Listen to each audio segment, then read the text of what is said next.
प्यारे दोस्तों, आए हम आपको एक सबक आमोज कहानी सुनाते हैं।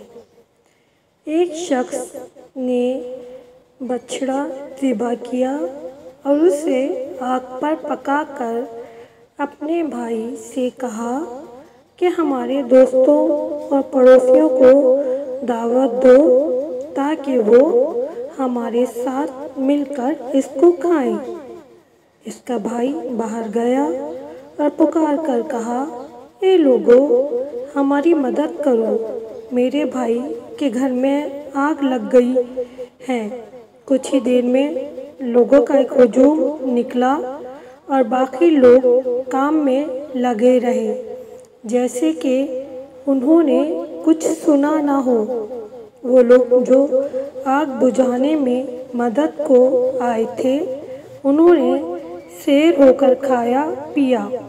तो वो शख्स अपने भाई की तरफ मुतवज्जा हुआ और देखकर कहने लगा, ये जो लोग आए थे, मैं तो इन्हें नहीं पहचानता और ना मैंने पहले इनको देखा है।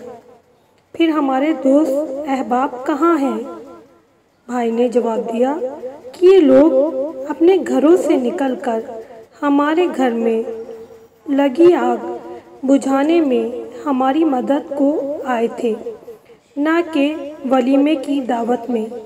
इसलिए यही लोग मेहमानी और मेहरबानी के मुस्तहिक हैं। इस कहानी से हमें ये सबक मिलता है कि जिसको तकलीफ़ के वक्त अपने इर्द गिर्द ना पाएं, इसको दोस्त, भाई या पड़ोसी नाम मत दें, और जो तंगी के वक्त तुझ पर हंसने और तेरी जानिब से मोहब्बत और एहतमाम का मुस्तहिक नहीं है। दोस्तों, जो आपकी मुसीबत में, परेशानी में काम आए, असल में वही आपका दोस्त, आपका भाई, आपका साथी है। शुक्रिया।